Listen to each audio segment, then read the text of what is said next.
მოდი ვისაუბროთ ცელოფნის პარკების ბაზარზე. კონკრეტულად ეს ბაზარი ავირჩიე, იმიტომ რომ ცელოფნის პარკებთან ხშირად ისეთი ხარჯებია ასოცირებული, რომლებსაც სრულად ვერ გავითვალისწინებთ, თუკი ამ საქონელს ვუყურებთ მხოლოდ უშუალოდ მიმწოდებლების ან მომხმარებლების პერსპექტივიდან. აქ მოცემულია მოთხოვნის მრუდი, რომელიც რეალურად ასახავს მაღაზიებიდან, ბაზრებიდან და სუპერმარკეტებიდან წამოსულ მოთხოვნას ცელოფნის პარკებზე. ამ მოთხოვნის მრუდს თქვენ ასევე შეგიძლიათ შეხედოთ, როგორც ზღვრული სარგებლის მრუდს. ზღვრული სარგებელი ინგლისურად არის marginal benefit. შემოკლებით ჩავწეროთ MB. თავდაპირველად წარმოებული ცელოფნის პარკების პირველი ერთეულები მწარმოებელს დიდ ზღვრულ სარგებელს მოუტანს, რადგანაც მაღაზიებს და სუპერმარკეტებს აუცილებლად სჭირდებათ ამ პარკების შეძენა, რათა შეძლონ მიაწოდონ ისინი კლიენტს სურსათის სახლში წასაღებად. მაგრამ ყოველი შემდეგი პარკისთვის ზღვრული სარგებელი შემცირდება. აი ეს მწვანე მრუდი კი, რომელიც აქამდეც ბევრჯერ შეგხვედრია, არის მიწოდების მრუდი, რომელსაც ასევე შეგვიძლია ვუწოდოთ ზღვრული ხარჯის მრუდი.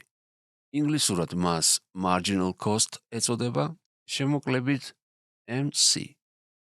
პირველი პარკის წარმოებისთვის ალტერნატიული დანახარჯები ერთ პარკზე დაახლოებით 1 თეთრს შეადგენს და ეს დანახარჯები იზრდება, რაც უფრო და უფრო მეტ ცელოფნის პარკს ვაწარმოებთ.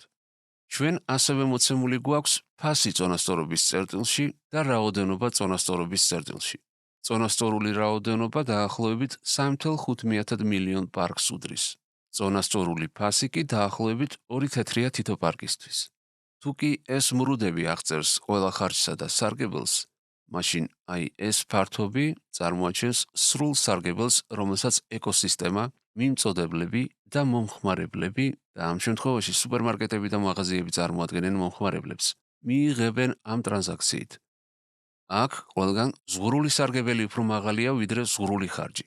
მთელი ეს ფართობი წარმოადგენს მთლიან კეთილდღეობას ყველა მონაწილისთვის.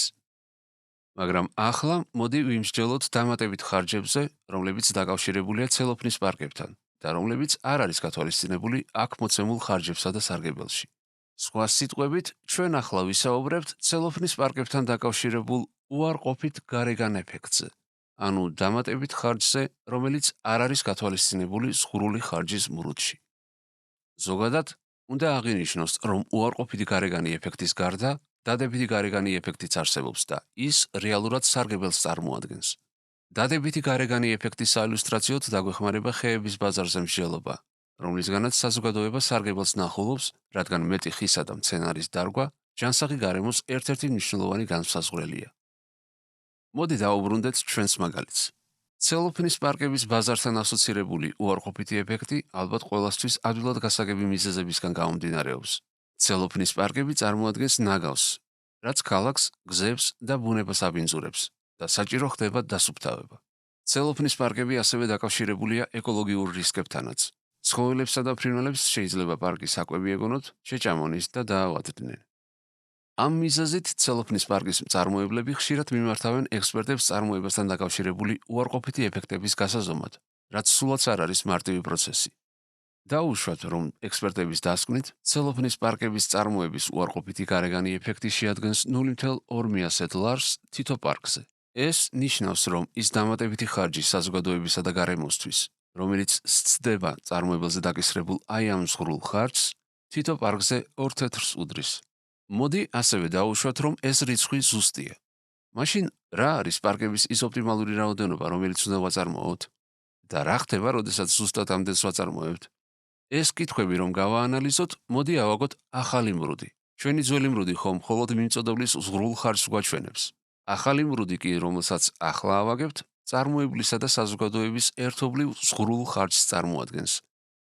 მას შესაბამისად, პირველი ცელოფნის პარკის წარმოების ალტერნატიული დანახარჯი მწარმოებლისთვის დაახლოებით 1 თეთრს შეადგენს, მაგრამ საზოგადოებისთვის ის დამატებით 2 თეთრიან ხარჯს წარმოადგენს.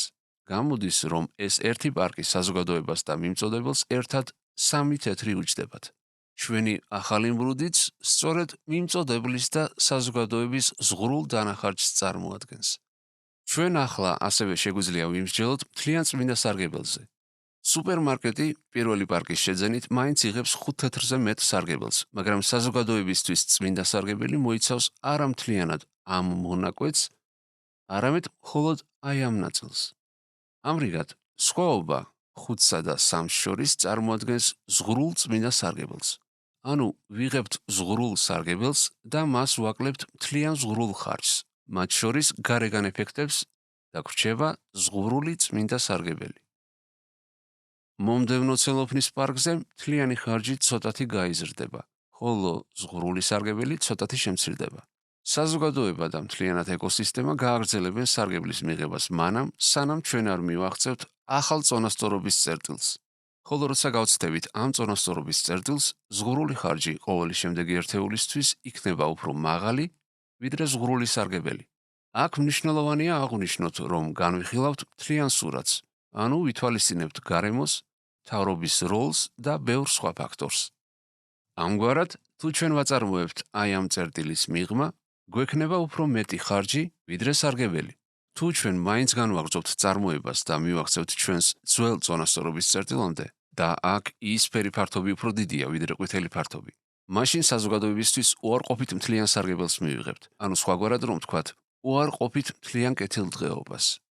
მაშასადამე ეს ნაწილი აღნიშნავს უარყოფით კეთილდღეობას.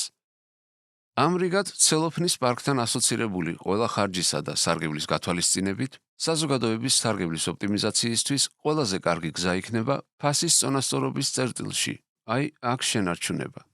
აქ ფასი დაახლოებით 3.5 თეთრია. და რაოდენობის ასევე წონასწორობის წერტილში, ანუ 1.8 მილიონ ერთეულზე შენარჩუნება. თქვენ თავი უნდა აარიდოთ აი ამ ზედმეტი რაოდენობების წარმოებას, რომელიც ნაკლებად ეფექტიანია საზოგადოებისთვის. ზოგადად, სხვადასხვა გზა არსებობს უარყოფითი გარეგანი ეფექტის პრობლემის მოსაგვარებლად. შესაძლებელია საქონლის საერთო დაკრძალვა, კვოტების შემოღება და გადასახადის დაწესება.